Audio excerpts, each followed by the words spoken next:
بسم اللہ الرحمن الرحیم۔ السلام علیکم۔ وظائف میڈیا کے پیارے دوستو، میرے پیارے دوستو، میں امید کرتا ہوں کہ آپ سب خیریت سے ہوں گے اور اللہ رب العزت کی رحمتیں برکتیں سمیٹنے میں مشغول ہوں گے۔ پیارے دوستو، رزق و دولت ہر انسان کی ضرورت ہے۔ ہر انسان کے حصے میں اللہ نے کچھ نہ کچھ رزق لکھا ہی ہے اور وہ اس کو مل کر ہی رہے گا۔ لیکن جو ہم سب سے بڑی غلطی کرتے ہیں وہ یہ کہ اپنے نصیبوں پہ خود ہی لات مارتے ہیں، یعنی ایسے کام کرتے ہیں جس سے ہمارے رزق میں بندش آ جاتی ہے اور ہمارا رزق بندش میں مخصوص ہو جاتا ہے۔ تو ایسے میں ایسے کون سے کاموں سے نجات پائی جائے جو کہ ہمارے رزق میں بندش کا سبب بنتی ہیں؟ سب سے پہلی چیز تو یہ کہ ہمارے گناہ ہمارے اوپر حاوی ہو گئے ہیں جو کہ رزق میں بندش کا سبب بنتے ہیں۔ اس کے علاوہ رزق کا احترام نہ کرنا، عبادت میں سستی اور کاہلی، رات کو دیر سے جھاڑو دینا، بزرگوں کے آگے چلنا، اپنے بچوں کو بد دعائیں دینا، کھانا کھانے کے بعد جو ذرات نیچے گر جائیں تو ان کو اگر نہ اٹھائیں تو یہ بھی رزق میں بے برکتی کا سبب بنتی ہیں۔ اس کے علاوہ گھر میں داخل ہوتے وقت السلام علیکم کا نہ کہنا، یہ ایسی چیزیں ہیں جو کہ موٹی موٹی بنیادی چیزیں میں نے آپ کو پیش کر دی ہیں تاکہ آپ ان کا خیال رکھتے ہوئے آپ اللہ سے ہمیشہ یہی دعا کریں کہ اللہ رب العزت آپ کے رزق میں ہمیشہ برکت رکھے۔ اور انہی وجہ سے ہی رزق میں بے برکتی آتی ہے جب ان چیزوں کا ہم خیال نہیں رکھتے۔ تو پہلا عمل تو آپ نے یہی کرنا ہے، وظیفہ تو بعد کی بات ہے۔ پہلا تو آپ نے ان چیزوں کی طرف دھیان دینا ہے کہ گناہ والے عملوں سے بچنا ہے، اور جو رزق میں بے برکتی کا سبب بن رہی ہیں چیزیں چھوٹی موٹی جو کہ ابھی آپ لوگوں کے ساتھ شیئر کی، ان کا آپ نے خیال رکھنا ہوگا۔ انشاءاللہ اس عمل کی برکت سے اللہ رب العزت آپ کے رزق سے بندش ہٹا دے گا اور کبھی آپ کے رزق میں بندش نہ آئے گی۔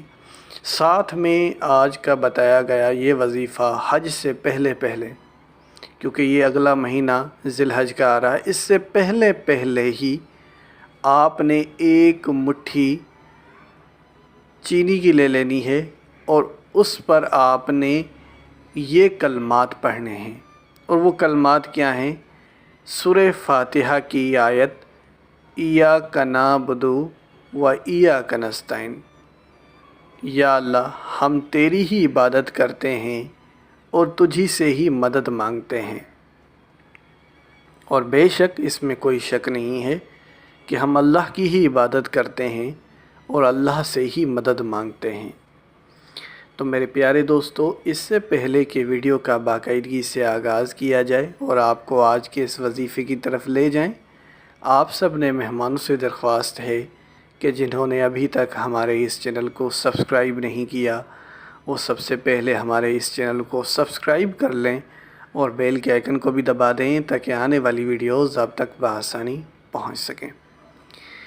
پیارے دوستو، یہ وظیفہ آپ نے بعد نماز ظہر کرنا ہے، لیکن آپ کے پاس وقت ہے کہ حج سے پہلے یعنی ذی الحج کے مہینے سے پہلے ہی آپ یہ وظیفہ کر لو تو آپ کے لیے زیادہ بہتر رہے گا۔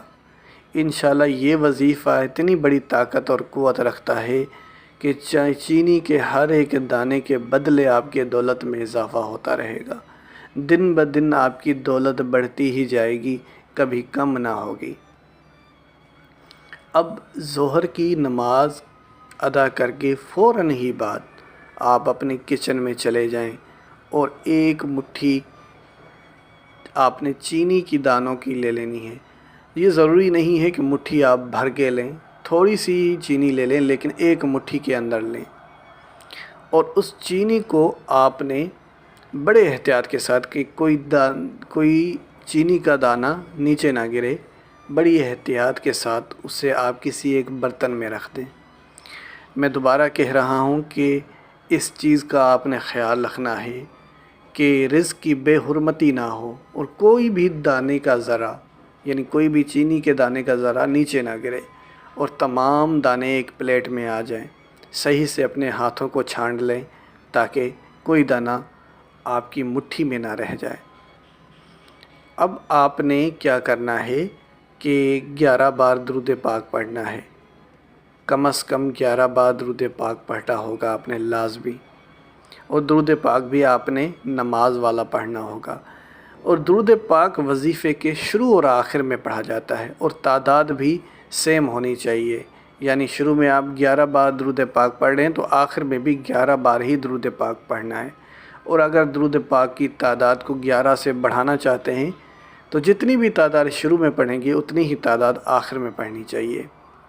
بہرحال جب آپ درود پاک پڑھ لیں گے 11 بار، چاہے اس سے زیادہ جو آپ کو مناسب لگے، لیکن 11 سے کم نہیں پڑھنا، پھر آپ نے چینی کے تمام دانوں پر آپ نے کیا کرنا ہے، ایاک نعبد و ایاک نستعین، ایاک نعبد و ایاک نستعین 120 بار پڑھیں، اور آپ نے پھونک مار دینی ہے چینی کے اوپر، اور آخر میں بھی پھر آپ نے درود پاک پڑھ لینا ہے، جیسے کہ شروع میں بتایا کہ وظیفے کے شروع اور آخر میں ایک ہی تعداد میں آپ نے درود پاک پڑھنا ہے۔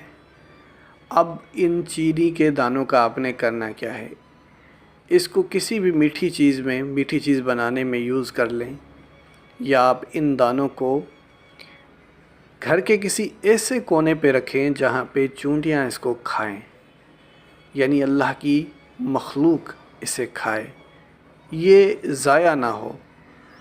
تو آپ ایسا بھی کر سکتے ہیں، کیونکہ اگر آپ ایسی جگہ پہ ان دانوں کو پھینکیں گے تو ہو سکتا ہے کہ کسی کے پاؤں کے نیچے آ جائے، یعنی بے حرمتی کا خطرہ ہے۔ تو آپ نے ان چینی کے دانوں کو پیڑ کی جڑ میں یا کسی کنارے میں رکھنا ہے تاکہ کسی قسم کی کوئی بے حرمتی نہ ہو۔ جب آپ یہ وظیفہ کر لو گے اور دانوں کو محفوظ جگہ پہ رکھ لو گے جہاں پر اس سے چونٹیاں وغیرہ کھائیں گی، تو اس کے بعد آپ نے دعا کا سلسلہ شروع کرنا ہے اور اپنے رزق میں اضافے کے لیے دل سے دعا کرنی ہے۔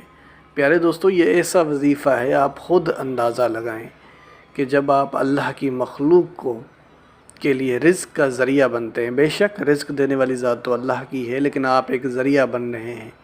جب آپ ذریعہ بنتے ہیں تو اللہ آپ کی دولت میں بھی، آپ کے رزق میں بھی اضافہ کرتا ہے، اور کبھی آپ کے رزق میں کمی نہیں آتی۔ پیارے دوستو، اسی کے ساتھ اجازت چاہوں گا، اپنا بہت سارا خیال رکھیں۔ اللہ حافظ۔